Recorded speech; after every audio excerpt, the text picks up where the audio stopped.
I'm Brooke, and I want to learn how to fly. I left Washington State to come to North Texas just because I grew up in a small town and I wanted to get out a little bit more and see things from another perspective. Growing up, I raced cars, I raced everything. I started in quarter midgets, ended up in super late models, and that's kind of my interest in machinery and operating things. I actually had two careers that I was looking at. One was law enforcement and the other being aviation, but I finally landed on aviation, and the reason that was the lifestyle that I would have and just flying in general. I mean, who doesn't want to fly a plane?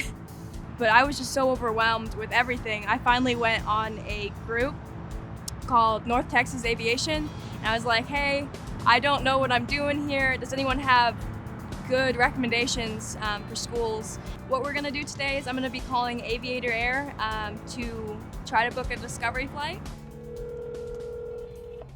Hello, this is Michael. How can I help you?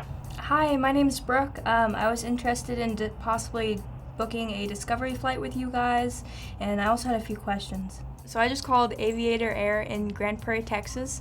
I kind of just wanted to get a rough idea of the type of school that they were and to book a discovery flight. Once I go there, and I haven't chosen them as a school, but once I go there and fly with them, I want to get a feeling of how it might be to be a student there and go from that point.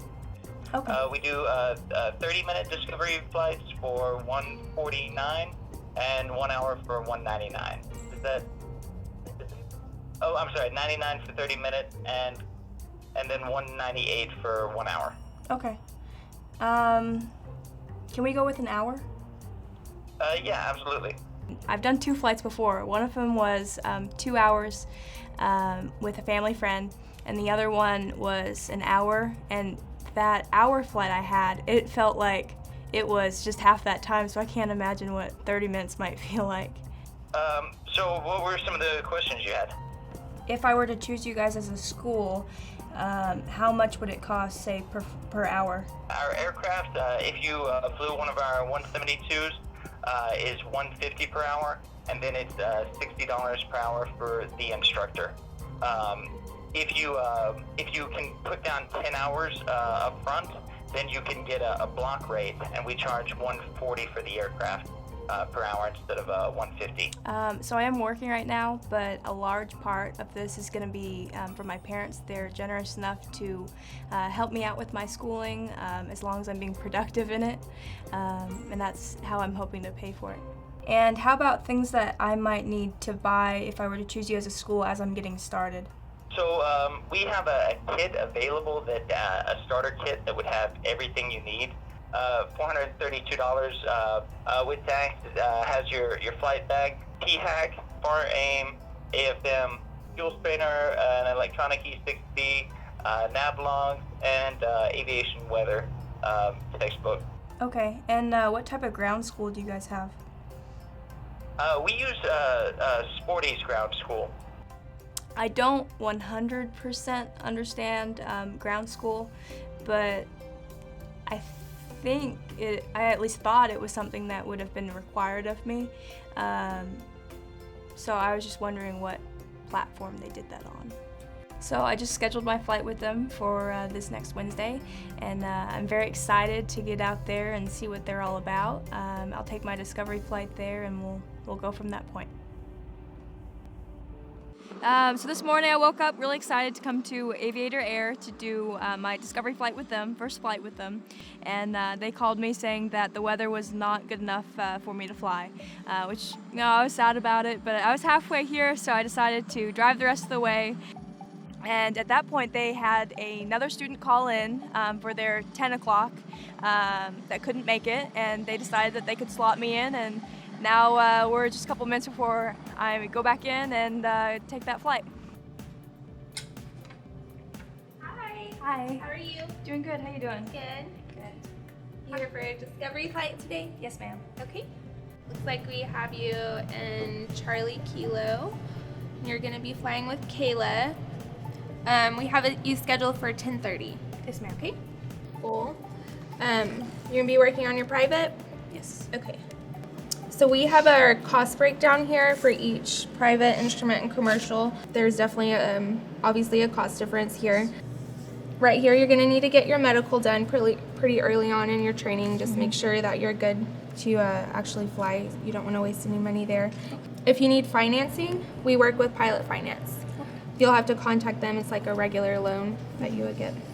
This is Kayla. This is actually your instructor that you'll be flying with today. So I'm Kayla Browning. I'm 22 years old, and we're about to have a discovery flight and show her a good time in flying.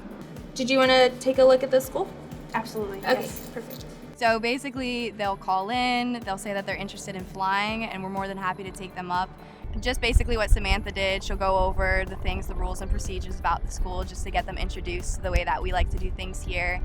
And then I'll get them in the airplane. Sometimes I'll take them for the pre-flight if they're interested in learning right away, which I think would be awesome. And then going up for the pre-flight, basically we'll go up there and do a roundabout the towers and get you a little sightseeing in at the same exact time and get you a hand at the controls to feel how the airplane is and that good stuff. All right, does everyone hear me loud and clear? Yes. Loud and clear? Okay, cool. Grand Prairie Tower, good morning. 3 Charlie Kilo is holding short 17. This is 363 Charlie Kilo, Grand Prairie Tower, hold short, runway 17, line and check. Holding short 17, 3 Charlie Kilo. All right, so he's just making us hold short because we got some landing traffic coming in.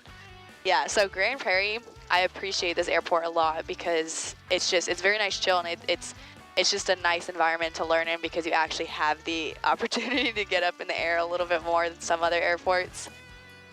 This is 363 Charlie Kilo, Grand Prairie Tower, runway 17, clear for takeoff, south departure. 17 clear for takeoff, south departure, 3 Charlie Kilo. All right, so go ahead and get on the rudder a little bit. So put in some. Yeah, try to keep the yellow line for right now as we're coming out. Oh, okay. You 12 Tower, clear for takeoff, 4 base. All right, and then we're gonna turn to get into the middle of the runway. Yeah, so ready? Left rudder. 95 Echo, All right, not bad. Alpha for runway 17. Gonna push it in a lot. See how much pressure you need? Yeah. And we're not even straight yet, so okay. So let's get more straight.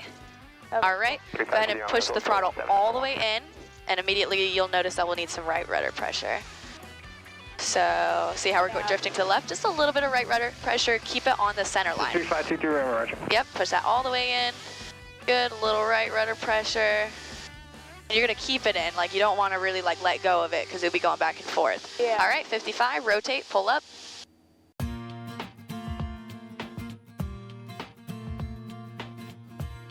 There you go. And climb out at 75. So push the nose down just a little bit. When we push the nose down, we'll gain more airspeed. Okay. Oh, and that's the airspeed. Okay, cool. Yeah, Yep. that's what that was. I was like, okay, So you want to I'm keep waiting. that just around 75. It'll Yeah. jump on you a little bit because it's a little bit windy today. But Okay. that's not big of a deal. My first flight here was amazing. I went up with Kayla. This was my first flight that I was really starting to understand the gauges. It's still obviously going to be a little bit of a learning curve, but it's exciting to actually start understanding a little bit of what's happening. There's a lot more to go though, obviously.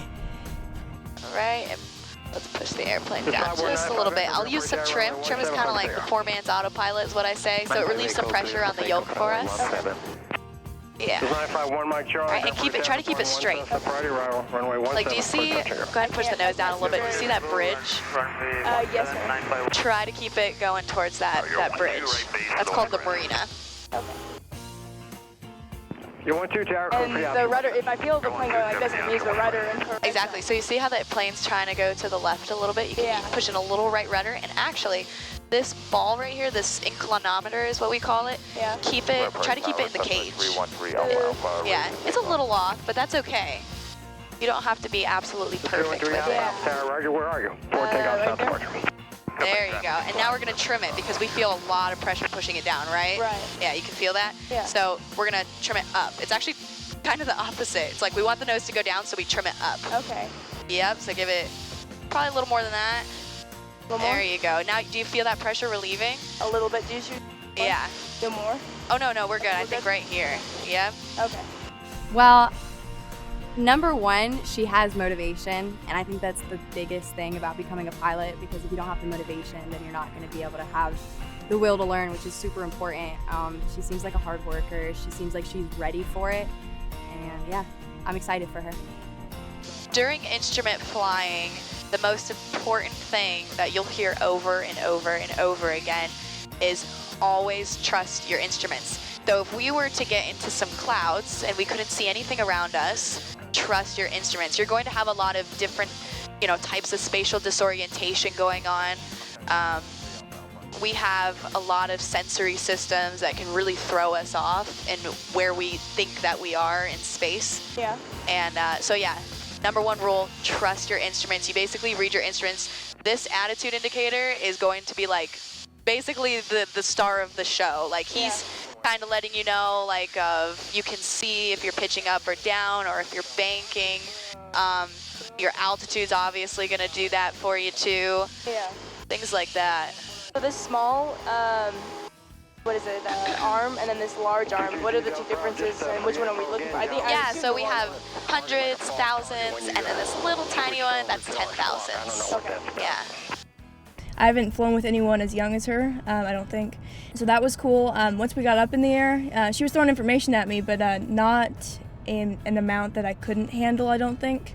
And when I needed her to explain something again, she was very sweet and explained it to me as many times as I asked her, so it was good. All right, so I'm going to try to do some steep turns. I'm going to slow us down a little bit. All right, once we're slowed down to maneuvering speed, I'm going to go ahead and trim the nose up just a little bit. And what speed is maneuvering speed? Usually in this airplane should be like 99. It all depends on weight though. The trip was awesome. Like, she was really adamant about actually like wanting to learn things. So I had a fun time with being able to explain things to her, not try to throw everything at her at once. And I was also to add a little maneuver in there for her too that she'll eventually do for her private pilot anyways. We did steep turns. All right, trim up just a little bit. Charlie, Roger, extend your downwind, I'll call your base. Mike Charlie.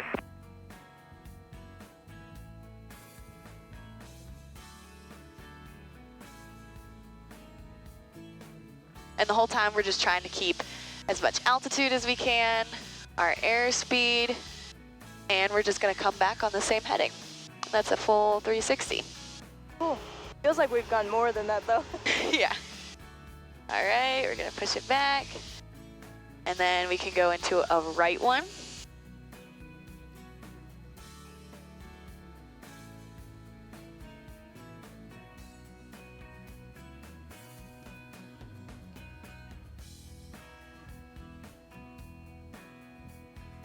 And we come back on the same heading. Cool.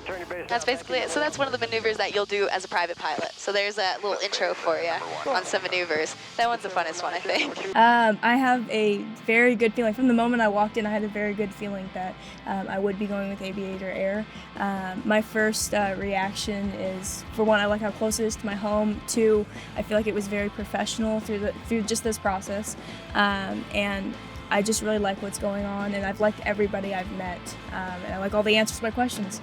Alright, so we just logged in my logbook. I just bought this logbook from them. I don't know what all of it means yet, but we'll get to it.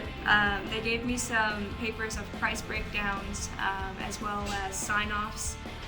For if I decide to choose them, there's some sign-offs I have to do on there. And honestly, I think I will choose them, but I have to go home, run it past my parents, talk to them about different prices since they're helping me out with this. And I will be contacting AviatorAir shortly.